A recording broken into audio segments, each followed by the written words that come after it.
देखते हैं human respiratory system की तरफ आते हैं। ह्यूमन रिस्पायरेटरी सिस्टम की तरफ। ओके बेटा, ह्यूमन रिस्पायरेटरी सिस्टम में हमारे पास सही क्या होता है तो उसको देख लेते हैं। तो ह्यूमन रिस्पायरेटरी सिस्टम में सबसे पहले जो है वो क्या है, नोज है। नोज के बाद जो है वो क्या है, फेरिंग्स है। फेरिंग्स के बाद जो है वो क्या है, लेट सपोज आपके पास लेरिंग्स है।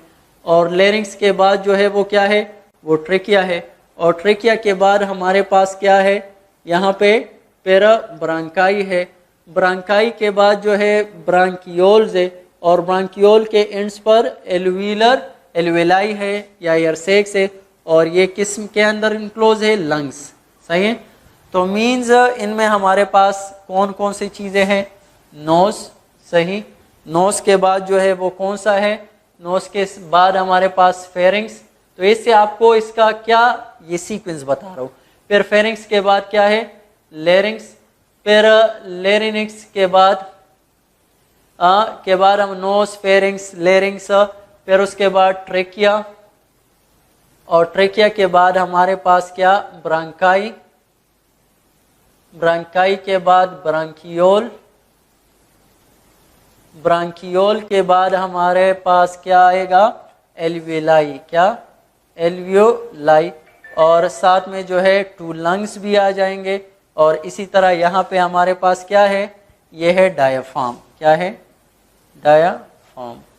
तो डायाफ्राम भी इसमें ट्रैक में तो नहीं, लेकिन ये इसमें रोल है इसका। सही, ट्रैक में नहीं आता। अच्छा बेटा, तो nose, pharynx, larynx, trachea, bronchi, bronchiole, alveoli और lungs, these all are the part of what, respiratory system. Clear हो गया। अच्छा, तो ये इसकी क्या है, करेक्ट सीक्वेंस है। ओके बेटा, अब यहाँ पे चंद यूनिक बात आपको बता दूँ। वो यूनिक बातें क्या है, कोई आपसे कहे कि जो गैसेस एक्सचेंज होता है वो कहाँ पे होता है।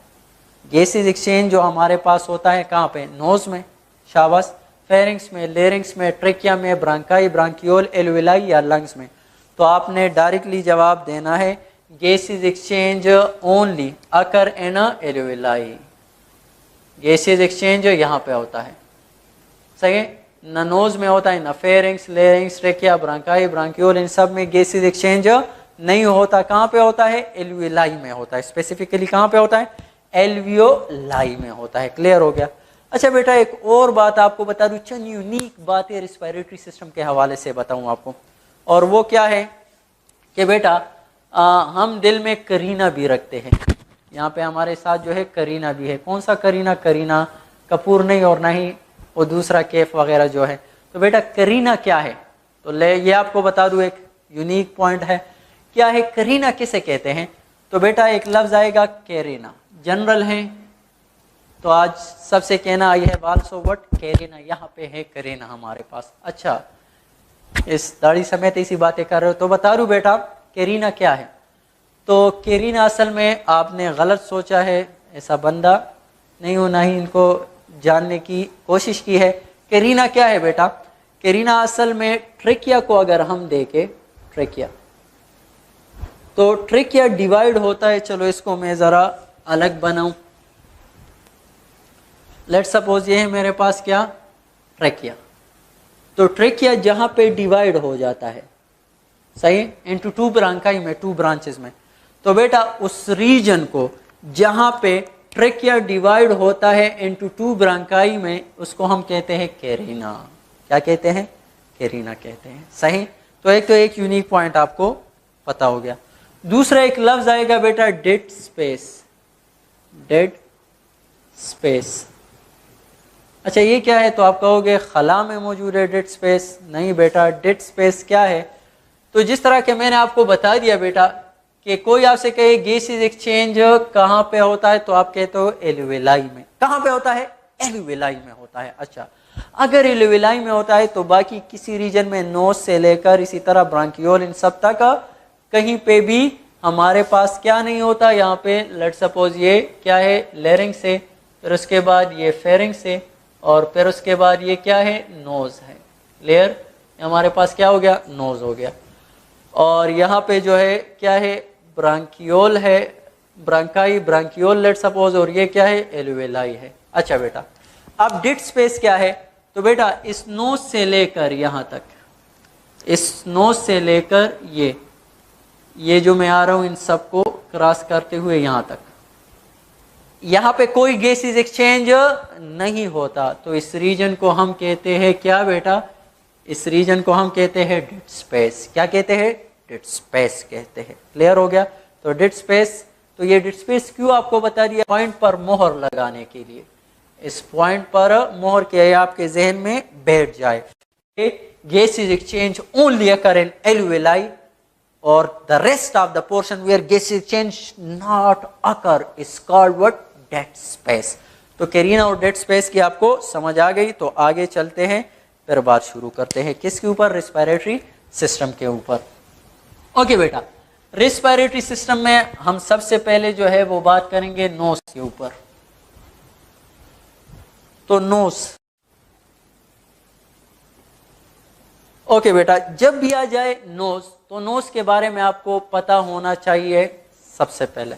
ओके, तो बेटा लेट सपोज मैं एमसीक्यूज बनाऊं, which of the following is a correct या true about nose, true about nose, इनमें से कौन सा जो है वो करेक्ट है नोज के बारे में। ओके, एक मैं लिख दूं only visible part of respiratory. Okay, एक मैं लिख दिया पार्ट ऑफ रेस्पिरेटरी। बी में लिख दूं part of upper respiratory tract, part of upper respiratory tract. Respiratory tract दो किस्म का, रेस्पिरेटरी ट्रैक एक लोअर रेस्पिरेटरी ट्रैक, बताऊंगा उसमें कौन से हैं। अच्छा, सी है only visible part of the respiratory tract, part of respiratory tract. और सी में लिख दूं क्या बेटा, नो गैसेस एक्सचेंज अकर्स। और डी में लिख दूं आल, तो बेटा कौन सा ऑप्शन सही होगा, आल। तो अब यहाँ पे ये तो आपको बता, यहाँ पे कोई गैसेस एक्सचेंज नहीं होता। अच्छा, अपर रेस्पिरेटरी ट्रैक में हमारे पास नोज वगैरह आ जाते हैं, वो आपको बता देता हूँ, लेकिन ओनली विजिबल पार्ट, तो तमाम जितने भी हमारे पास नोज, फेरिंग्स, लेरिंग्स, ट्रेकिया, इन सब में the only visible part of respiratory tract is a knows. तो नोज हमारे पास क्या है, सबसे पहला पॉइंट आपको पता होना चाहिए कि ये क्या है, the only visible part of the only visible part of what, respiratory tract. Respiratory tract का वाहिद एकलौता जो है वो विजिबल पार्ट है। अच्छा बेटा, नोज में फिर हम देखेंगे कि इसमें क्या क्या है। तो बेटा अगर नोज की बात हो तो नोज में हम स्टडी करेंगे इसके, अगर बोन्स की बात हो, सही, तो अक्सर यहाँ पे आप देख ले तो बुक में कुछ लिखा है एथमाइड बोन वगैरह, वो आपको बता देता हूँ कि वो क्या है। अच्छा, नोज के बोन्स, इसी तरह नोज में हम पढ़ेंगे नेजल केविटी, नेजल केविटी पढ़ेंगे। दूसरा जो है नेजल सेप्टम पढ़ेंगे, सही, और इसी तरह नॉस्ट्रिल्स, सही, नॉस्ट्रिल्स पढ़ेंगे। और इसी तरह इसमें हम पढ़ेंगे क्या, हेयर्स एंड म्यूकोजा, ये सारी चीज़ें जो है हम पढ़ेंगे अब नोज के बारे में। ओके, तो जाते हैं सबसे पहले बोन्स। अगर बोन्स को, तो बोन्स में हमारे पास जो इसके एग्जैक्ट बोन है, एग्जैक्ट जो, तो उसमें हमारे पास नेजल बोन आ जाते हैं, नेजल बोन्स, और दूसरा आ जाते हैं नेजल क्वांचा, सही है। तो ये हमारे पास नेजल बोन, यहाँ पे दो बोन्स है, और इसके अंदर जो है हमारे पास दो बोन्स है, वो नेजल क्वांचा। एथमाइड बोन और ये सारे जो इसके अंदर ये जिक्र है बेटा, ethmoid bone make the roof of the what, nose. तो बेटा वो असल में इसके स्ट्रक्चर में नहीं आते। एथमाइड बोन हमारे पास कहाँ पे है, वो जो है क्रेनियम बोन का एक हिस्सा है। तो ऐसा ना हो कि आप एथमाइड बोन को जो है नेजल बोन समझो, तो नेजल बोन्स हमारे पास अलग है, ये दो नेजल बोन्स, और इसके अंदर जो है लेट सपोज ये नोज है, तो नोज में यहाँ पे टू बोन्स है और उसको हम क्या कहते हैं, नेजल क्वांचा, और दो यहाँ पे बोन्स है, सही, उसको हम क्या कहते हैं, नेजल बोन्स। जो इथमाइड बोन वगैरह का जिक्र है वो बेटा आपको बता चुका हूँ कि क्रेनियम में जो बोन है वो इथमाइड बोन है, और ये सिर्फ इसका रूफ बना देता है, बाकी नेजल बोन्स हमारे पास ये दो है। क्लियर हो गया। अच्छा बेटा, फिर अगर स्टिप को, नोज टिप को अगर आप देख लो, कोई आपसे कहे ये नोज टिप, नोज टिप ये क्या है, तो नोज का जो टिप है, नोज टिप बेटा ये असल में है कार्टिलेज। तो यहाँ पे अगर मैं कार्टिलेज का भी जिक्र करूं जो कि नोज टिप में है, स्पेसिफिकली नोज टिप में है, तो कार्टिलेज हमारे पास कितने किस्म के हैं, इलास्टिक कार्टिलेज, हाइलाइन कार्टिलेज और दूसरा फाइब्रस कार्टिलेज। तो ये जो कार्टिलेज है ये कौन सा है, अब आपने याद रखना है, हाइलाइन कार्टिलेज। कौन सा है, हाइलाइन कार्टिलेज है, याद रहेगा। तो नोज टिप में हमारे पास जो कार्टिलेज है वो कौन सा है, हाइलाइन कार्टिलेज है। यहाँ पे एयर में जो कार्टिलेज है ये इलास्टिक कार्टिलेज है। सही सही, तो ये हाइलाइन कार्टिलेज है। क्लियर है। अच्छा, अब आगे जाएंगे और बात करेंगे, तो है the nose tip is made up of dash cartilage. कौन से, हाइलाइन, इलास्टिक, फाइब्रस कार्टिलेज, क्या कहोगे, हाइलाइन कार्टिलेज कहोगे। सही। अच्छा, which of the following are consider as the true nasal bone, तो वो कौन कौन से, दो नेजल बोन, नोज के जो बोन है टू नेजल बोन्स, और टू ये भी 2 इन नंबर है और ये भी 2 इन नंबर है। सही है, तो ये कितने हो गए आपके पास, 4। अच्छा, फिर उसके बाद जो है हम डिस्कस करेंगे नेजल केविटी, नेजल सेप्ट्रम और नॉस्ट्रल को डिटेल से। तो वो कैसे, तो लेट सपोज बेटा ये मैंने ले लिया क्या, नोज, नोज का एक स्ट्रक्चर। ये नोज की जो हम बातें करें, this is on the basis of respiratory tract. सही है, क्योंकि नोज हमारे पास किसके लिए, स्मेलिंग के भी यूज होता है एज अ सेंस ऑर्गन, वो यहाँ पे हम डिस्कस नहीं करेंगे। अच्छा बेटा, अब नोज के अंदर जो हमारे पास केविटी है इसको हम कहते हैं नेजल केविटी। क्या कहते हैं, नेजल केविटी कहते हैं। क्लियर हो गया। अच्छा, फिर नेजल केविटी में याद रखना ये जो इसकी लाइनिंग है, सही है, इसकी लाइनिंग है, तो बेटा यहाँ पे हमारे पास क्या है, म्यूकोजा है। क्या है, म्यूकोजा लेयर है, लेयर। और इस म्यूकोजा लेयर जो है इसका काम क्या है, म्यूकस सिक्रीट करता है, और म्यूकस असल में बना होता है म्यूसिन प्रोटीन से और प्लस वाटर से। क्लियर हो गया। अच्छा, और ये जो लेट सपोज मैं ये आपके पास क्या है, लेट सपोज ये जो ब्लैक से मैंने किया है, तो ये ब्लैक से जो मैंने किया है यहाँ पे जाहिर ये क्या है, ये असल में नेजल, ये म्यूकोजा है। क्या है, म्यूकोजा। और म्यूकोजा के नीचे हमारे पास ब्लड सप्लाई है, तो ये ब्लड, रिच ब्लड सप्लाई है। लेट सपोज ये क्या है, ब्लड है। क्यों बता रहा हूँ, ये इसकी वजह बताऊंगा। अच्छा, फिर उसके बाद यहाँ पे हमारे पास क्या है, इसमें हेयर्स है। क्या है, ये इसमें क्या है बेटा, हेयर्स है। क्लियर हो गया। अच्छा, तो ये नेजल केविटी होगा। ये नेजल केविटी जो इसकी लाइनिंग है उसमें हमारे पास क्या है बेटा, म्यूकोजल लेयर है, और म्यूकोजल लेयर जो है वो रिच ब्लड सप्लाई है उसके नीचे। और दूसरा जो है इसमें हमारे पास हेयर भी मौजूद है। तो बेटा ये म्यूकोजा और ये जो हेयर्स है, सही है, ये दोनों इसके क्या है बेटा, फिल्टरिंग यूनिट है। क्या है, फिल्टरिंग यूनिट्स है। ये क्या करते हैं, फिल्ट्रेशन करते हैं। किसकी, एयर की फिल्ट्रेशन भी करते हैं, और भी बहुत से काम मैं अभी बताऊंगा। अच्छा, दूसरा, अब दरमियान में क्या आ जाता है, इस नेजल कैविटी को पोर्शन में डिवाइड करता है, 2 पोर्शन में डिवाइड करता है। तो दरमियान में जो सेप्टम आ जाता है बाहर, ऊपर, अंदर से बोन है, बाहर से क्या है, सेप्टम है ऊपर, तो इसको हम कहते हैं क्या बेटा, इसको कहते हैं nasal septum. Nasal septum. So it's mean कि the nasal septum divide the nasal cavity into 2 chambers. Clear हो गया। अच्छा, फिर नेजल से नोज को अगर देखा जाए तो यहाँ पे हमारे पास 2 ओपनिंग है, और उन ओपनिंग को हम कहते हैं, say they are also line with mucous and other thing, तो इनको हम कहते हैं बेटा क्या, नॉस्ट्रल्स। क्या कहते हैं, नॉस्ट्रल। और इन्हीं नॉस्ट्रल के जरिए एयर एंटर भी होता है और इसी के जरिए लीव भी करता है एयर आवर बॉडी को लीव भी कर रहा है यहाँ पे। सो this is all about what a knows. अच्छा, कोई आपसे कहे which one of the following is the function of a knows. Okay, अब अगर जनरली एमसीक्यूज बनाना चाहे इसके ऊपर, तो बेटा which of the following is are function of what, functions of nose. Okay बेटा, तो मैं लिख देता हूं नोज के फंक्शन।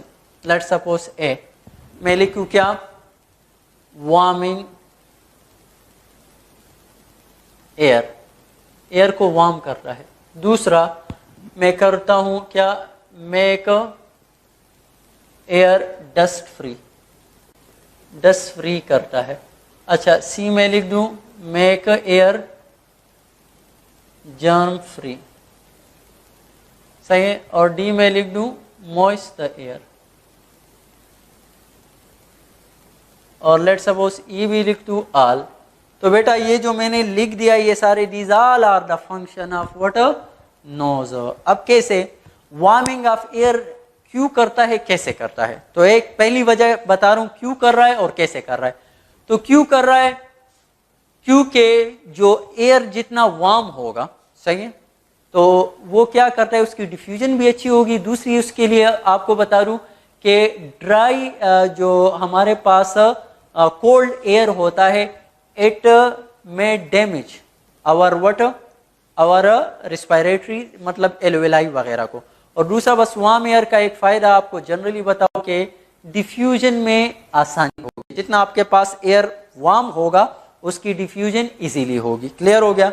अच्छा, तो अब क्यों करता है वो आपको बता दिया, कैसे करता है। तो यहाँ पे जो ब्लड सप्लाई है, सही है, तो यहाँ पे जब एयर आ जाता है तो ये क्या करता है, इसमें जो हीट वगैरह होता है उसकी वजह से ये क्या होता है, इस ब्लड में जो हीट वगैरह होता है उसकी वजह से क्या हो जाता है, इट बिकम वार्म। अच्छा बेटा, दूसरा अब वार्मिंग, तो अभी तो हमारे पास warming up to 30 degree centigrade, सही है, या depend upon condition, it depend upon condition. For example अगर वार्म है तो फिर तो यहाँ पे आके एनवायरनमेंट के साथ क्या हो जाएगा, कोल्ड भी हो सकता है, सही है। लेकिन यहाँ पे बेसिकली जो फंक्शन है मतलब वार्मिंग का है, सही। नहीं तो खुद ब खुद मतलब वार्मिंग आपके पास एक एक्टिव प्रोसेस है और जो दूसरा है कोल्डिंग वो आपके पास एक पैसिव प्रोसेस खुद ब खुद, तो इसीलिए हम वार्मिंग का फंक्शन जिक्र कर लेते हैं। और इट डिपेंड अपॉन कंडीशन, सही, जरूरत नहीं है तो फिर नहीं होगा। दूसरा हमारे पास है मेक एयर डस्ट फ्री। क्या, तो डस्ट फ्री कैसे करता है और क्यों करता है, तो कैसे करता है, तो बेटा इसमें हमारे पास हेयर है और यहाँ पे म्यूकस ग्लैंड है, तो ये म्यूकस जो है वो सिक्रीट कर लेते हैं और जो स्टिकी होते हैं इस हेयर के ऊपर, तो यहाँ पे जब एयर आ जाते हैं तो इनमें क्या, ये डस्ट वगैरह इसके साथ चिमट जाते हैं, सही है, जिसमें आपके पास फिर और भी गन भला उससे बन जाते हैं, उसको फिर आप निकाल देते हो, सही है। अच्छा बेटा, तो डस्ट फ्री, क्योंकि डस्ट वगैरह जो केमिकल्स वगैरह होंगे वो आपके एल्वेलाई को, रिस्पायरेटरी सिस्टम को ख़राब कर सकता है, तो इस वजह से। अच्छा, जर्म फ्री, बैक्टीरिया को भी यहाँ पे इसके साथ चिमट जाते हैं। और last one, moist the air. तो बेटा म्यूकस जो हमारे पास है, वाटर कंटेंट वगैरह इसमें भी मौजूद है, तो इसमें क्या होता है, या इवापोरेशन, चूंकि ब्लड मैंने कहा मौजूद है, इवापोरेशन वगैरह भी होती है, तो यहाँ पे आपके पास जो है मॉइस्टनिंग ऑफ एयर भी होता है। क्या होता है, नोज में मॉइस्ट। अब मॉइस्ट क्यों होता है, कुछ मॉइस्टनिंग यहाँ पे, कुछ बॉडी के अंदर। अब कैसे, तो बेटा आपको बता दूं कि मॉइस्टनिंग जो है वो क्यों होता है, क्योंकि मॉइस्ट एयर जो है, जो ड्राई एयर होता है, it may damage your alveoli, so that's why moist air जो है वो डैमेज नहीं करता। सो दैट्स वाई मॉइस्टनिंग जो है also a function of water nose. सो ये सारी चीज़ें ज़रूरी है किसके लिए, डिफ्यूजन वगैरह के लिए, तो इसीलिए ये सारे इन सब का जिम्मा सबसे पहले कौन ले लेता है, नोज ले लेता है। क्लियर हो गया। Okay, this is all about what, nose. Nose के बाद जो हमारे पास आ जाता है वो है लेरिंग्स, फेरिंग्स।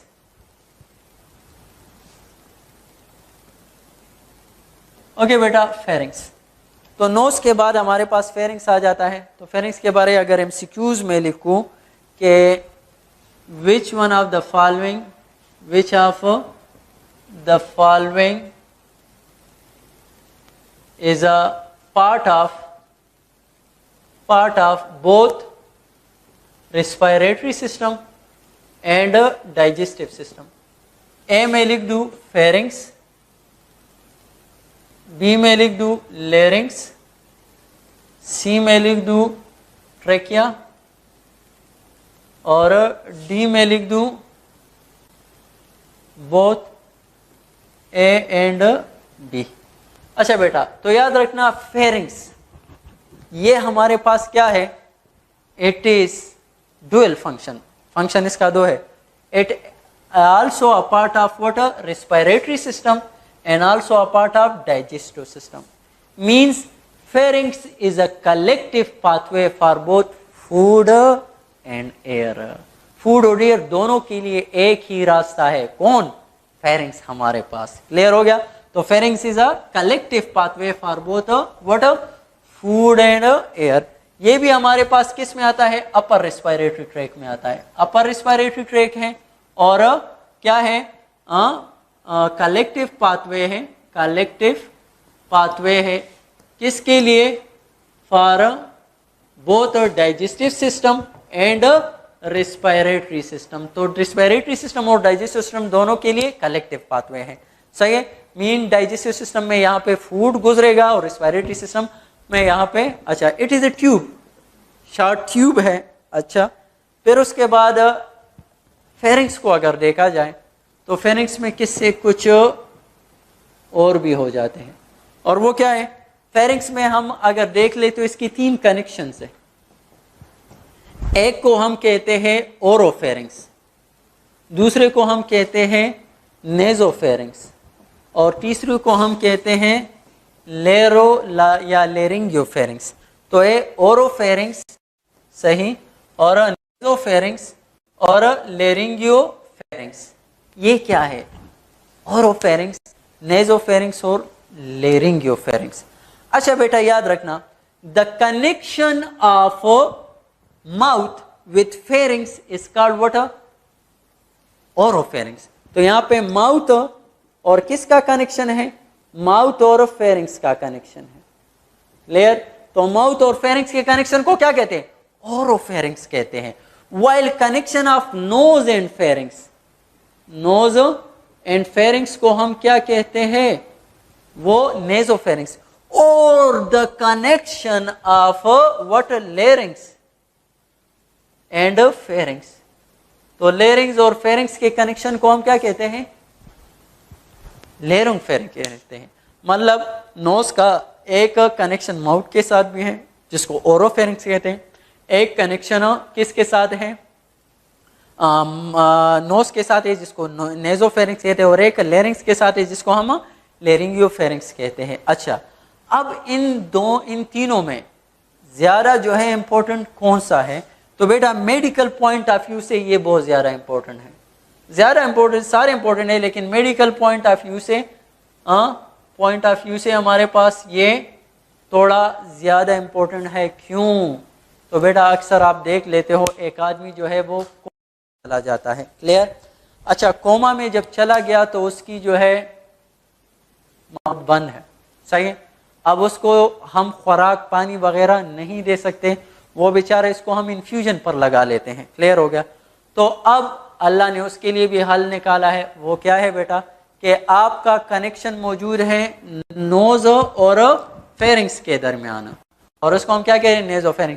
तो इसके जरिए जो है नोज के अंदर ट्यूब, कैथेटर वगैरह इंसर्ट करते हैं, एक ट्यूब, और वो इस नेजोफेरिंग से होता हुआ चला जाता है किस में, एसोफेगस में, और फिर एसोफेगस से स्टमक में, और यहाँ पे आपके पास जितने भी लिक्विड वगैरह है तो नोज के जरिए उसको कहलाता है, स्टमक के अंदर लेकर जाता है। क्लियर हो गया। तो एक तो इसके लिए भी यूज कर लेता है नेजोफेरिंग्स, तो एक ये भी एक मेडिकल इंपॉर्टेंस हो गया किसका, नेजोफेरिंग्स का। दूसरा एक इंपॉर्टेंट बताऊं आपको नेजोफेरिंग्स का, वो क्या है, तो बेटा याद रखना, अक्सर आप देख लेते हो कोई आशिक वगैरह होता है और वो क्या कर लेता है, बस मैं जो है क्या करूंगा, उसके बगैर नहीं जी सकता, उसके साथ शादी करवाओगे तो सही है, नहीं तो बस खत्म। क्या कर लेता है, अम्मी अब्बू को नहीं देखता, उसकी मोहब्बत जो है फिर उसको छोटी नजर आती है, और 2 दिन की जो मोहब्बत होती है वो बड़ी नजर आती है। तो उसके लिए क्या कर देता है, वो टार्चर कर देता है, माँ बाप को ऐसा नहीं करना चाहिए। तो अब उसके लिए क्या करता है वो, कि जल्दी से गोली डाल देता है। अच्छा गोली ले लिया उसने, अब क्या हो गया, फिर वो चीखें लगाता है, क्योंकि शायद वो इतने अमाउंट में वो ले लेता है कि शायद वो उसकी ले ले। और डिफरेंट किस्म के वो ले लेता है।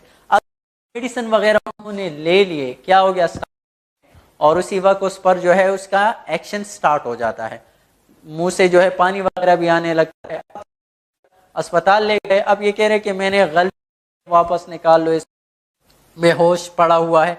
तो फिर क्या करते हैं, नोज के जरिए, ट्यूब मुंह बंद है, बेहोश है, जो भी है, नोज, और अभी उसको सारा एब्जॉर्प्शन शायद वो डाई होता है, तो इसीलिए उसकी इससे पहले कि एब्जॉर्प्शन हो जाए स्टमक में, उसको बाहर निकालते हैं। तो किसके जरिए, इसी नोज के जरिए ट्यूब इंसर्ट कर देते हैं नेजोफेरिंक्स और स्टमक में जाकर। लेट सपोज यहाँ पे नोज है, यहाँ पे जो है फेरिंक्स है, ये माउथ की तरफ जो है वो रास्ता है, सही। यहाँ पे जो है आपके बड़े बड़े दांत है, सही। ये आपकी टंग है, सही है, और ये आपके क्या है, नोज है। क्लियर हो गया। तो अब ये फेरिंक्स है, फेरिंक्स का नोज के साथ कनेक्शन, और यहाँ पे हमारे पास क्या मौजूद है, एसोफेगस मौजूद है, और यहाँ पे ट्रेकिया मौजूद है। क्लियर हो गया। और यहाँ पे हमारे पास क्या है, स्टमक है। क्लियर। और स्टमक में वो सारी गड़बड़ जो इसने कही है वो यहाँ पे मौजूद है, कुछ की एब्जॉर्प्शन हो गई है, कुछ नहीं। तो ट्यूब इंसर्ट कर दिया यहाँ से, सही है, यहाँ से होता हुआ यहाँ पे आ जाएगा। क्लियर। और यहाँ तक पहुँच जाएगा। जब यहाँ तक पहुँच जाएगा, अब क्या होगी, सकिंग होगी। तो सकिंग में इसको क्या करेगा, ऊपर की तरफ सक करेगा, ये सारी चीज़ें वापस बाहर निकाल देते हैं। तो this is one of the medical importance of what, nasopharynx. Clear. So this is all about what, pharynx. Pharynx के बारे में आपने याद रखना है चंद बातें, कि एक तो क्या है, it is a collective pathway for both food and air. दूसरा याद रखना है कि हमारे पास क्या है, इसके 3 रास्ते हैं, कनेक्शन है, एक माउथ के साथ जिसको हम ओरोफेरिंक्स कहते हैं, एक नोज के साथ जिसको हम नेजोफेरिंक्स कहते हैं, एक लेरिंक्स के साथ जिसको हम लेरिंगियोफेरिंक्स कहते हैं। क्लियर। ओके बेटा, this is all about what, और ये अपर रिस्पिरेटरी ट्रैक में आ जाता है। ओके फिर उसके बाद है हमारे पास क्या, नेक्स्ट आ जाता है लेरिंक्स। ओके तो लेरिंक्स में अब इट इज आल्सो कॉल्ड यहाँ पे वॉइस बॉक्स, वॉइस बॉक्स भी कहते हैं। ओके बेटा, अब यहाँ पे क्या है, तो लेरिंक्स में हम चंद टॉपिक पढ़ेंगे, वो कौन कौन से। तो बेटा यहाँ पे एक हम पढ़ेंगे क्या, वोकल कार्ड, वोकल कार्ड जो कि असल में वॉइस बॉक्स है। क्या है, वोकल कार्ड असल में क्या है, वॉइस प्रोड्यूसिंग ऑर्गन है, सही है। अच्छा बेटा, फिर दूसरा जो है हमारे पास यहाँ पे पढ़ेंगे ग्लॉटिस, और तीसरा यहाँ पे पढ़ेंगे एपीग्लॉटिस, सही। और इनकी जो कंपोजिशन है वो कार्टिलेज है, मतलब कार्टिलेज और स्मूथ मसल वगैरह से बना होता है। कौन सा कार्टिलेज है, तो यहाँ पे भी याद रखना, हाइलन कार्टिलेज है। कौन सा कार्टिलेज है, हाइलन कार्टिलेज। इसका सारा स्केलेटन जो कार्टिलेज से बना होता है, कौन सा कार्टिलेज होता है, हाइलन कार्टिलेज होता है। अच्छा बात करते हैं सबसे पहले ग्लॉटिस के बारे में। तो बेटा ये जो ट्रेकिया है हमारे पास, ट्रेकिया, इसके ऊपर जो कार्टिलेजिनस स्केलेटन है, सही है, this is called what, this is called larynx. फिर इसी लेरिंक्स में हमारे पास यहाँ पे फाइबर्स मौजूद होते हैं, सही है, सही है। और इनको हम क्या कहते हैं, इसको हम कहते हैं क्या बेटा, वोकल कार्ड कहते हैं, वोकल। क्या सबसे पहले, सॉरी बेटा एक और बात सबसे पहले, ओके। अच्छा बेटा, तो बेटा ये है हमारे पास लेरिंक्स।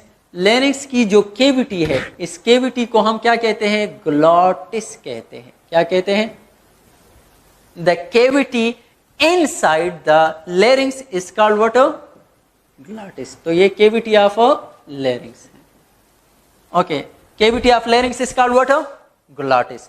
और फिर इसी ग्लॉटिस में हमारे पास क्या होता है, यहाँ पे आपके पास जब ऊपर से हम देखेंगे, अभी यहाँ पे इस तरह नजर आ रहा है, तो इसमें हमारे पास फाइब्रस बैंड होंगे, और इस फाइब्रस बैंड को हम क्या कहते हैं, वोकल कार्ड कहते हैं। क्या कहते हैं, वोकल कार्ड। और इसी की वाइब्रेशन की वजह से क्या प्रोड्यूस होता है, साउंड प्रोड्यूस होता है।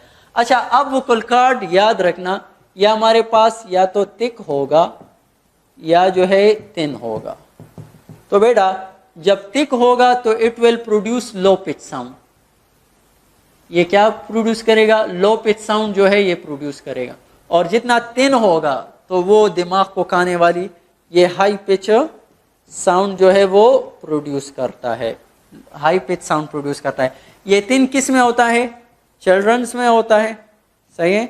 और दूसरा बस नहीं बताऊंगा, सही है, किस में? फीमेल में होता है। तो उनकी आवाज़ जो है दिमाग को खा लेती है, किसकी? चिल्ड्रन और फीमेल्स की। और मेल का जो लो पिच साउंड होता है ज़्यादा जो है बुरा नहीं लगता आवाज़ उनका। अच्छा, तो दिस इज व्हाट, जितना ज़्यादा थिक होगा लो पिच साउंड, जितना थिन होगा high pitch sound. This is about what? Vocal cord. Okay बेटा, दूसरा है एपिग्लाटिस। तो एपिग्लाटिस हमारे पास सबसे पहले एपिग्लाटिस। तो एपिग्लाटिस जो है ये भी कार्टिलेज है। क्या है? कार्टिलेज है। तो अगर आ जाए, चलो एमसीक्यूज आ जाए। एपिग्लाटिस, हाँ, epiglottis, epiglottis is made up of dash cartilage. कौन से कार्टिलेज से बना होता है?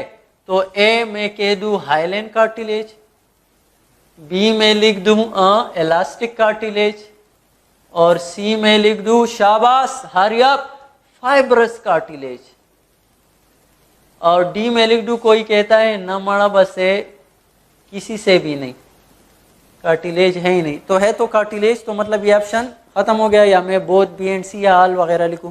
तो बेटा एपिग्लाटिस है हमारे पास कार्टिलेज। अब देखते हैं किस से बना होता है। तो बेटा इलास्टिक कार्टिलेज। तो बेटा एक सिंपल आपको बता दूं, जो यहाँ पे मैंने इलास्टिक कार्टिलेज का जिक्र कर लिया, इलास्टिक कार्टिलेज। तो याद रखना इलास्टिक कार्टिलेज में ये दो बातें याद रखना, एक है पिन्ना, ये पिन्ना, सही है, एयर, और दूसरा है हमारे पास एपिग्लाटिस, एपिग्लाटिस। तो एपिग्लाटिस और दूसरा पिन्ना, ये दोनों किससे बने होते हैं? इलास्टिक कार्टिलेज से बने होते हैं। क्लियर? तो यहाँ पे ऑप्शन हमारे पास कौन सा आएगा? बी ऑप्शन करेक्ट होगा। अच्छा, एपिग्लाटिस का फंक्शन क्या है?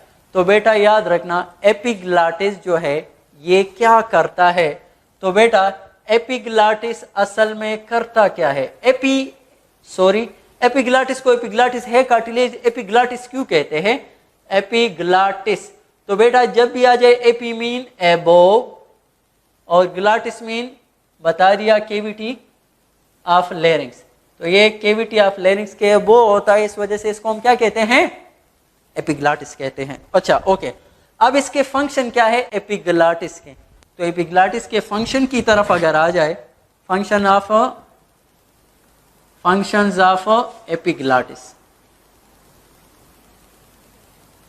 ओके बेटा, तो फंक्शंस ऑफ एपिग्लाटिस वो क्या है? ये क्या करता है? ये करता है असल में क्लोज, किसको? ट्रेकिया को। तो it close the trachea, trachea को क्लोज करता है। कब? ड्यूरिंग स्वाल्विंग, स्वाल्विंग के दौरान जब हम खुराक खाते हैं तो ये क्या करता है? ट्रेकिया को क्लोज कर देता है। कैसे? तो देखो बेटा, अब यहाँ पे लेट सपोज ये हमारे पास ट्रेकिया और यहाँ पे हमारे पास क्या मौजूद है? एसोफेगस। अब यहाँ पे जो है एपिग्लाटिस मौजूद है, सही है। अब जब खुराक आ रहा होता है, सही है, क्या कर रहे हैं? स्वाल्विंग के दौरान इसको बंद कर देता है और इसकी जो डायरेक्शन होती है वो किसकी तरफ? एसोफेगस की तरफ कर लेता है। सम टाइम हम बातें कर रहे होते हैं, बातें कर रहे होते हैं, तो अब ये जब क्लोज होता है उसी दौरान ये फूड या कोई लिक्विड वगैरह इसके अंदर आ जाता है। तो इस चीज की वजह से क्या होता है? यहाँ पे प्रोसेस स्टार्ट होता है जो मैंने कर लिया, सही, चोकिंग प्रोसेस। और फिर इसमें क्या होता है कि ये खुराक वगैरह जब इंटर हो जाता है कहाँ पे? ट्रेकिया में, तो फिर जो रिफ्लेक्स एक्शन शो करता है ये वाला, सही है। तो this is called what? Choking process. अच्छा, तो इट प्रिवेंट मींस इसमें अब एपिग्लाटिस का काम क्या हो गया? It prevent the entry of food inside the trachea, सही है। and allow the air inside the trachea. सही है, तो it close the trachea during swallowing while open it during what breathing. तो ब्रीथिंग के दौरान ट्रेकिया को ओपन करता है. अब यहाँ पे क्या होगा, जब हवा आएगी, सही है, यहाँ से हवा आएगी तो ये इसको क्या करेगा, ओपन करेगा. क्या करेगा, ओपन करेगा. लेकिन जब स्वॉलोइंग होगी तो ये क्या करेगा, इट क्लोज द ट्रेकिया. समझ आ गए. तो this is all about what the larynx. Okay बेटा, नेक्स्ट इंशाल्लाह नेक्स्ट लेक्चर में हम पढ़ेंगे किसके बारे में, वो पढ़ेंगे इंशाल्लाह हम फिर ट्रेकिया और इसी तरह सोन वहाँ जाएंगे. लेकिन सिंपल खुलासा आपको बता दूँ कि खुलासा आज मैंने रिस्पायरेटरी सिस्टम स्टार्ट किया. कहाँ से, रिस्पायरेशन पर, इंटरनल एक्सटर्नल रिस्पायरेशन पर, और इससे डिफरेंट सीक्यूज और भी इंशाल्लाह नेक्स्ट लेक्चर के स्टार्ट में मैं आपको हल करवाऊंगा. Thank you so much.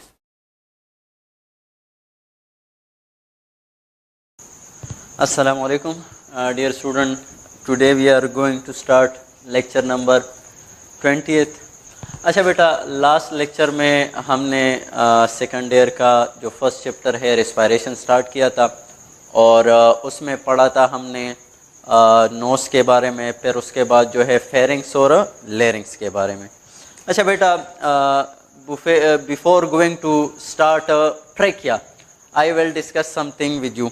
सबसे पहले तो आपको पता होना चाहिए कि रिस्पायरेटरी ट्रैक जो है, रिस्पायरेटरी ट्रैक, तो बेटा रिस्पायरेटरी ट्रैक में हमारे पास मैंने कहा था कि एक है अपर रिस्पायरेटरी ट्रैक, अपर रिस्पायरेटरी ट्रैक, और एक है लोअर रिस्पायरेटरी ट्रैक. सो अपर रिस्पायरेटरी ट्रैक और लोअर रिस्पायरेटरी ट्रैक में हमारे पास कौन कौन आता है. तो आसान सा बताऊँ आपको कि upper respiratory tract consist of nose and pharynx. तो नोज और फेरिंग जो है ये अपर रिस्पायरेटरी ट्रैक है. बाकी इसके अलावा द रेस्ट जो भी आपके पास आएगा, लेरिंग्स और इसी तरह ट्रेकिया और इसी तरह सोआन, जितने भी आप आओगे, ट्रेकिया, ब्रांकाई, ब्रांकियोल, और ये सारे आपके पास किस में आएंगे, ये आएंगे लोअर रिस्पायरेटरी ट्रैक में. ओके, सो इफ अगर आ जाए कि which one of the following is the part of lower respiratory track, तो नोज और फेरिंग्स के अलावा बाकी सारे जितने भी उसमें ऑप्शन होंगे वो सारे क्या होंगे, वो हमारे पास लोअर रिस्पायरेटरी ट्रैक में इंक्लूड होंगे. ओके बेटा, तो स्टार्ट करते हैं ट्रेकिया. तो ट्रेकिया को स्टार्ट करने से पहले आपको मैंने बताया था ट्रेकिया के बारे में कि ट्रेकिया में हमारे पास जहाँ पे डिवीजन होती है उस रीजन को हम क्या कहते हैं, कैरिना कहते हैं. अच्छा, अब ट्रेकिया के बारे में आपको पता लग गया कि ट्रेकिया जो है वो क्या है, अपर रिस्पायरेटरी ट्रैक है या लोअर रिस्पायरेटरी ट्रैक. तो ट्रेकिया के बारे में सबसे पहले ये क्या है, अपर रिस्पायरेटरी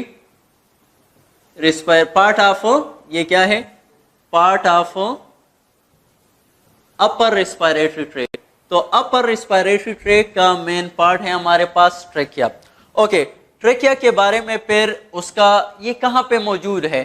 तो बेटा अब यहाँ पे मैं आपको बताऊं कि लेट सपोज ह्यूमन बॉडी में यहाँ पे, सही, यहाँ पे ट्रेकिया जो है उसकी पोजीशन कहाँ है.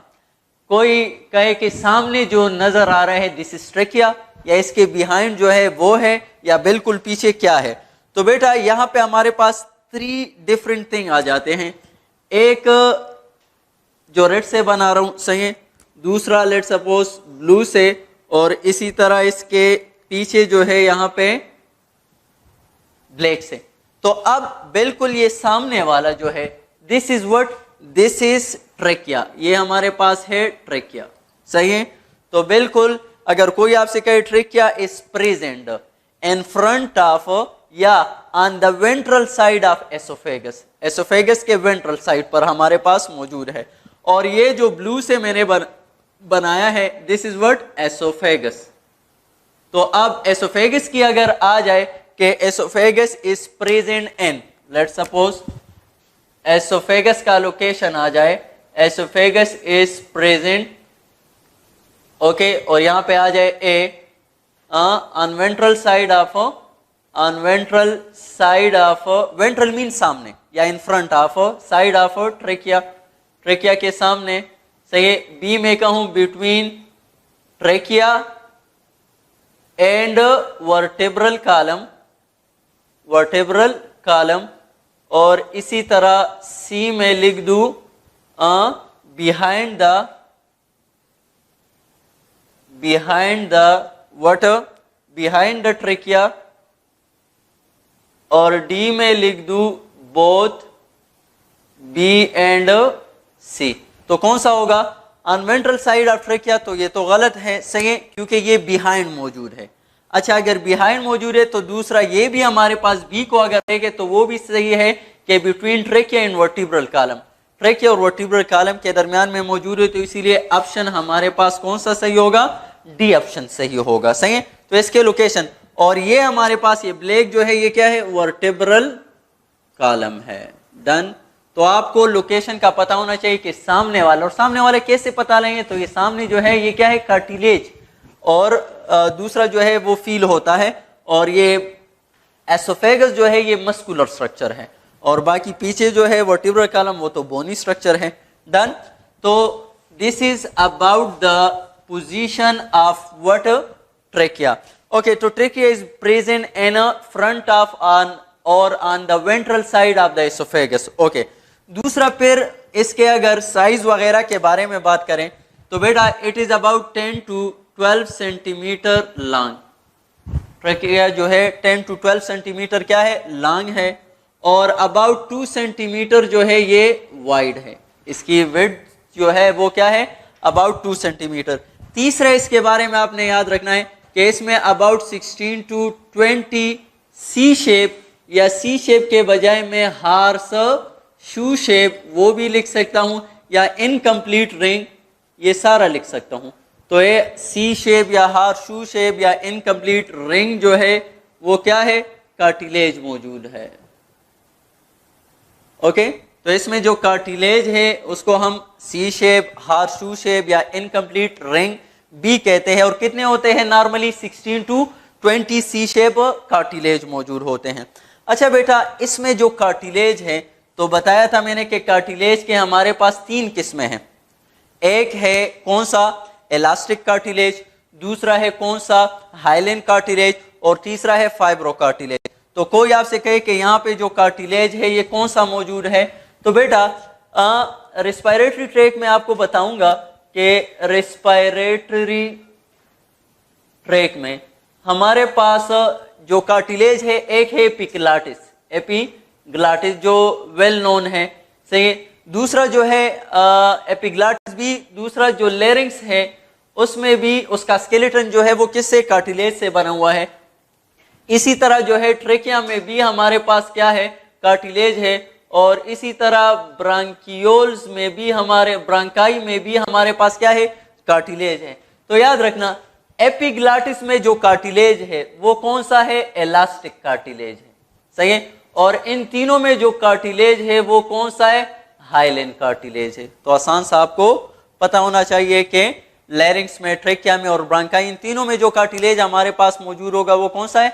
हाइलिन कार्टिलेज है। एपिग्लाटिस जो कार्टिलेज है ये कौन सा है? इलास्टिक कार्टिलेज है। ओके, तो यहाँ पे जो कार्टिलेज है ये कौन सा है? बता दिया, हाइलिन कार्टिलेज है।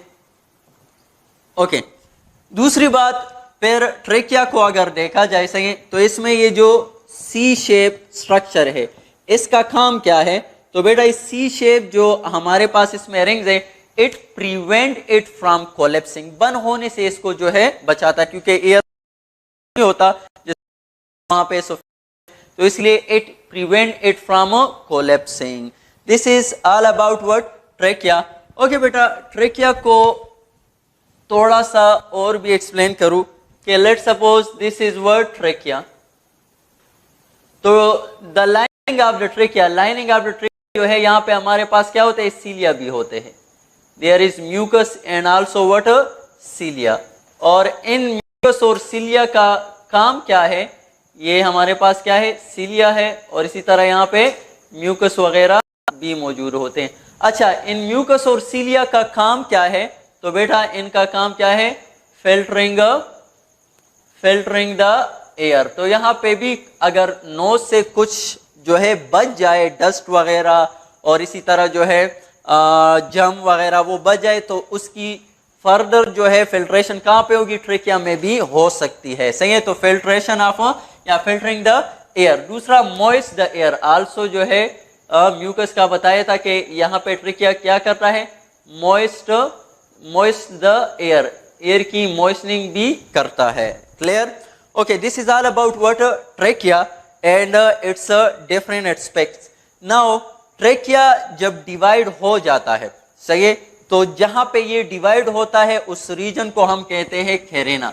अब ट्रेकिया जो डिवाइड हो गया, let's suppose this is what trachea, और ट्रेकिया जो ही डिवाइड हो जाता है, सही, तो जब ये डिवाइड होता है और एंटर इनटू द लंग्स, जब लंग्स में ये एंटर होते हैं, तो बेटा these two branches are called what? Bronchi. सही है, सिंगुलर ब्रांकस और प्लूरल जो है हमारे पास यहाँ ये सिंगल, ये एक राइट ब्रांकस है, लेट सपोज इसको मैं ब्रांकस, कलेक्टिवली इसको हम क्या कहेंगे, दोनों को ब्रांकाई कहते हैं। अब ब्रांकाई में बहुत सी बातें हैं, बहुत ज्यादा गौर से। सबसे पहले late suppose this is what lung.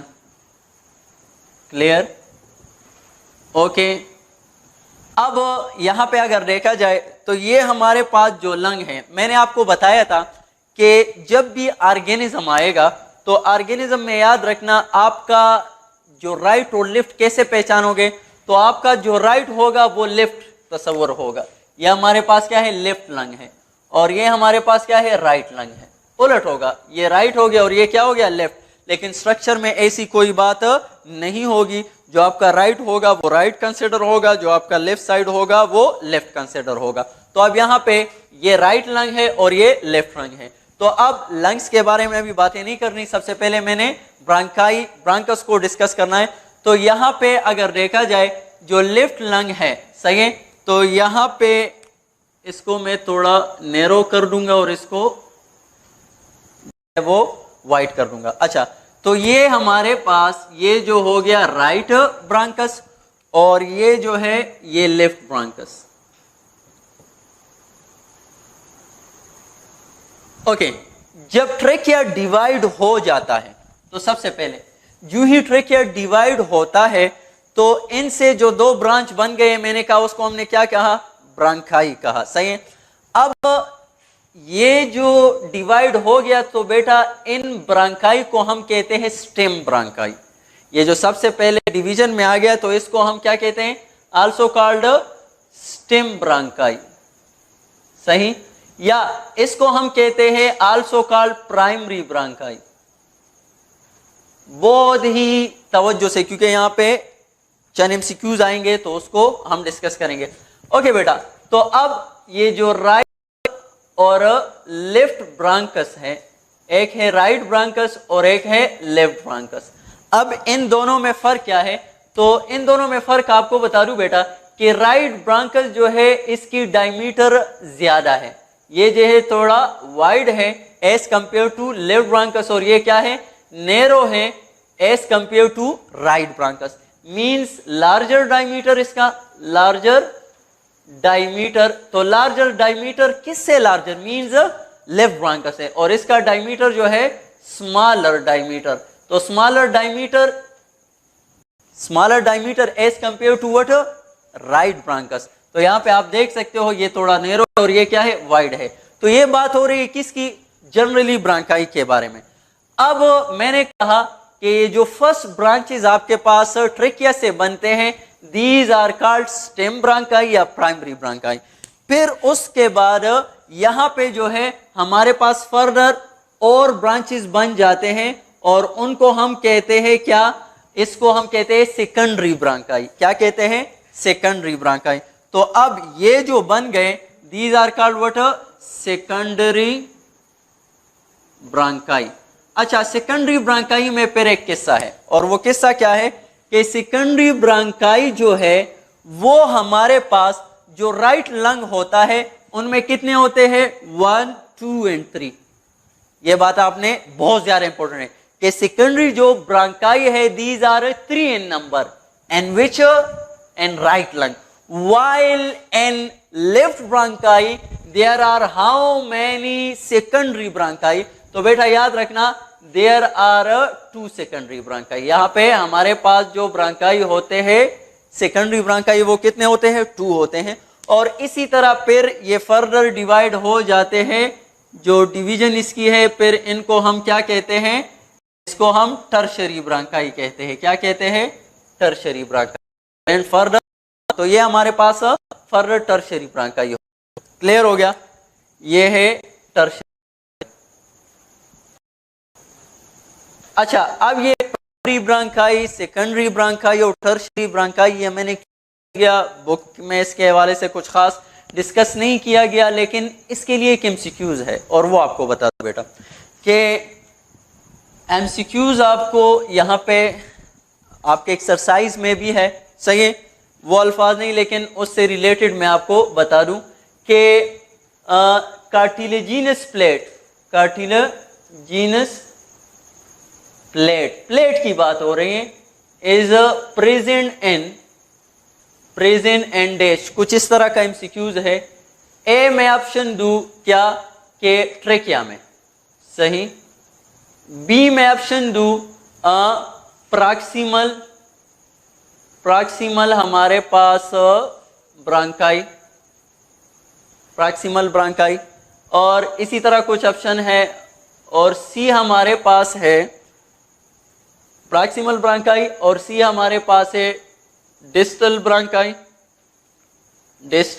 Bronchi, और डी है आल। कुछ इस तरह के एक्सरसाइज में एमसीक्यूज है। तो अब प्रॉक्सिमल मीन जो करीब है, किसके? यहाँ पे प्राइमरी ब्रांकाई है जो हमारे पास किसके? ट्रेकिया के करीब है। यानी प्रॉक्सिमल जो ब्रांकाई होते हैं ये असल में हमारा क्या है? ये है प्राइमरी ब्रांकाई। ये क्या है? प्राइमरी है। और डिस्टल जो है ये असल में क्या है? सेकेंडरी है। आपके बुक ने इसके लिए टर्म इस्तेमाल किया है डिस्टल, और प्राइमरी के लिए इस्तेमाल किया है प्रॉक्सिमल ब्रांकाई, सही है। तो अब कार्टिलेजिनस प्लेट, वहां पे हमने कार्टिलेजिनस रिंग का जिक्र किया था, यहाँ पे जो है कार्टिलेजिनस प्लेट का जिक्र किया है। तो ये आपको बता दूं बेटा, जब भी आ जाए कार्टिलेज, सही, कार्टिलेज किस में? ट्रेकिया में और ब्रांकाई में। तो ट्रेकिया और ब्रांकाई दोनों में मैंने कहा था कार्टिलेज मौजूद होता है। अब कार्टिलेज कौन सा है? हाइलैंड कार्टिलेज है। लेकिन दूसरी बात आपको बता दूं बेटा कि कार्टिलेज जो हमारे पास है, एक है कौन सा? एक है सी शेप कार्टिलेज, सही है। ये किसकी बात कर रहा हूं? ये ट्रेकिया और ब्रांकाई की बात कर रहा हूं। और दूसरा हमारे पास है कार्टिलेजिनस प्लेट। तो प्लेट कहां पे आएगा? और सी शेप जो कार्टिलेज है वो या इनकम्प्लीट रिंग। तो याद रखना ये जो प्लेट है कार्टिलेजिनस प्लेट, ये कहां पे मौजूद होगा? These are present in secondary bronchi. कौन से? सेकेंडरी ब्रांकाई में हमारे पास मौजूद होगा क्या? कार्टिलेजिनस प्लेट मौजूद होगा। जबकि जो सी शेप कार्टिलेज है ये हमारे पास मौजूद होगा किस में? ट्रेकिया में। तो ट्रेकिया में मौजूद है, और दूसरा बेटा ब्रांकाई में। लेकिन ब्रांकाई में कौन से ब्रांकाई में? तो उसके लिए आप प्राइमरी ब्रांकाई या प्रॉक्सिमल ब्रांकाई दोनों का लफ्ज आप यूज कर सकते हो। समझ आ रही है? तो इसीलिए यहाँ पे ऑप्शन कौन सा सही होगा? डिस्टल ब्रांकाई में, क्योंकि यहां तक जो है वो कार्टिलेजिनस वो प्लेट था हमारे पास। यहां तक कार्टिलेजिनस कार्टिलेजिनस जो है वो रिंग था। और फिर ये जो सेकेंडरी ब्रांकाई है, फिर यहाँ पे यहाँ पे secondary the cartilaginous ring is replaced by cartilaginous. यहां तक जो था, और यहाँ पे फिर रिंग के बजाय क्या हो जाता है? प्लेट है। प्लेट फिर हमारा, सही। तो यहाँ पे क्या? कार्टिलेजिनस प्लेट हो जाता है। क्लियर हो गया? Okay, this is one of the important point about bronchi. Okay, फिर उसके बाद जो है ब्रांकाई जब हमारे पास बन गए के आखिर में फिर क्या आ जाता है? फिर हमारे पास छोटे छोटे और ब्रांचेस आ जाते हैं, और उनको हम क्या? इनको फिर हम कहते हैं ब्रांकियोल्स। क्या कहते हैं? ब्रांकियोल्स। ताकि मैं रफ कर लूंगा कि यहाँ पे आपके लिए फिर समझना क्या हो, आसान हो। ओके, तो बेटा ब्रांकियोल में फिर हमारे पास क्या होता है, तो याद रखना ब्रांकियोल के बारे में चंद बातें। ब्रांकियोल्स, अब ये डिवीजन हो रही है, लेकिन मुझे कैसे पता चलेगा कि ये ब्रांकियोल है? तो याद रखना ब्रांकियोल कब होगा, जब ब्रांकियोल हैव नो कार्टिलेज, इसमें कोई कार्टिलेज नहीं होता। सही है ना, प्लेट की बात ना जो है हमारे पास किसकी, कार्टिलेजिनस, तो यहाँ पे कार्टिलेज हमारे पास नहीं है। अच्छा, दूसरा, और उसकी डायमीटर जब हमारे पास पहुंच जाए, डायमीटर पहुंच जाए अप टू 1 mm, तो बस आप समझ जाओ कि ये क्या है। अगर 1 mm तक इसकी डायमीटर पहुंच जाए, सही, और इसमें कार्टिलेज ना हो, तो ये क्या कहलाएगा, ये ब्रांकियोल कहलाएगा। सही है, और ब्रांकियोल में फिर हमारे पास क्या है, स्मूथ मसल मौजूद होते हैं। क्लियर? तो ये दो बातें जो है वो शर्त है किसके साथ, ब्रांकियोल के साथ। आप डिफरेंशिएट करोगे ब्रांकाई और ब्रांकियोल के दरमियान इन दो बातों की। सही, कि 1 mm तक जब इसकी डायमीटर पहुंच जाए और उसमें कोई कार्टिलेज ना हो, तो ये स्ट्रक्चर हमारे पास क्या कहलाएगा, ब्रांकियोल कहलाएगा। ओके बेटा, तो लेट सपोज ये हमारे पास क्या, ब्रांकियोल। फिर ब्रांकियोल में एक और बात आपने याद रखनी है कि यहाँ पे क्यूबाइडल, यहाँ पे एपिथेलियल सेल मौजूद है। कौन से, क्यूबाइडल एपिथेलियम। यहाँ पे जो एपिथेलियल सेल मौजूद है उसको हम क्या कहते हैं, क्यूबाइडल एपिथेलियम। और ये क्या होते हैं, सिलिएटेड होते हैं, सिलिएटेड, सिलिया भी यहाँ पे मौजूद होता है। तो सिलिएटेड क्यूबाइडल एपिथेलियम यहाँ पे मौजूद होते हैं। अच्छा, लफ्ज एपिथेलियम आ गया, तो बेटा एपिथेलियम के लिहाज से आपको बता दूं, लेट सपोज हमारे पास एपिथेलियम, तो बेटा जब भी लफ्ज एपिथेलियम आ जाए तो आपके रेस्पिरेटरी ट्रैक्ट में दो एपिथेलियम जो है उसका जिक्र हुआ है। एक है क्यूबाइडल एपिथेलियम, एक क्यूबाइडल एपिथेलियम का जिक्र हुआ है, और दूसरा जो है जिक्र हुआ है स्क्वाइमस एपिथेलियम, स्क्वाइमस एपिथेलियम का जिक्र हुआ है। तो याद रखना cuboidal epithelium is present in, MCQs आ जाए, cuboidal epithelium is present in, तो आपने याद रखना है कहां पे मौजूद है, ये ब्रांकियोल्स में मौजूद है। सही है, ब्रांकियोल्स में। While स्क्वाइमस epithelium is present in, तो याद रखना ये हमारे पास कहां पे मौजूद है, it is present in alveoli. Alveoli में जो हमारे पास एपिथेलियम मौजूद है वो कौन सा है, स्क्वाइमस है, और वो कौन सा है, क्यूबाइडल एपिथेलियम है। ओके, एपिथेलियम के लिहाज से भी आपको दो तीन बातें मिल गई। ओके बेटा, फिर एपिथेलियम ब्रांकियोल मैंने कहा कि ये क्या हो गए, ब्रांकियोल जब आखिर में फिर इसके आखिर में आपको सेक लाइक यहाँ पे ग्रेप्स जो है वो स्ट्रक्चर मिलेगा, और इसको फिर इसको हम क्या कहते हैं, एल्वियोलाई कहते हैं। इनको हम क्या कहते हैं, एयर सेक या एल्वियोलाई कहते हैं। और आपको बताया था कि alveoli is the only region where gases exchange occur. तो एल्वियोलाई में आपके पास क्या होता है, असल में गैसेस एक्सचेंज जो होता है वो कहां पे होता है, एल्वियोलाई में होता है। अच्छा, एल्वियोलाई के बारे में अब चंद बातें आपको पता हो तो फिर आप किसी भी साइड से अगर एमसीक्यूज आ जाए आप हल कर सकते हो। अच्छा, एल्वियोलाई, तो एल्वियोलाई सबसे पहले तो आपको बता दूं कि ये आपके पास एट द टर्मिनल जो ब्रांकियोल होते हैं उसके टर्मिनल साइट्स पर मौजूद होंगे। अच्छा, एल्वियोलाई में क्या होता है, गैसियस एक्सचेंज सिर्फ यहाँ पे होता है। क्लियर? अच्छा, एल्वियोलाई जो है इसमें मैंने कहा कौन सा एपिथेलियम मौजूद है, स्क्वाइमस एपिथेलियम मौजूद है, स्क्वाइमस एपिथेलियम मौजूद है। ओके, तीसरा बेटा स्क्वाइमस गैसेस एक्सचेंज यहाँ पे होता है, इसके में स्क्वाइमस एपिथेलियम मौजूद है, और ये तिन जो है तकरीबन इसकी थिकनेस 0.1 माइक्रोमीटर तकरीबन इसकी क्या है, थिकनेस है। और तीसरी बात इसमें याद रखना कि गैसेस एक्सचेंज भी यहाँ पे होता है, स्क्वाइमस एपिथेलियम यहाँ पे होता है, और क्या है, तिन तकरीबन 0.1 माइक्रोमीटर है। चौथी बात कि यहाँ पे जो है इसके इर्द गिर्द, लेट सपोज ये मैंने एल्वियोलाई ले लिया, तो एल्वियोलाई के इर्द गिर्द क्या है, कैपिलरीज है। तो they have rich blood supply, have what, rich blood supply. क्यों?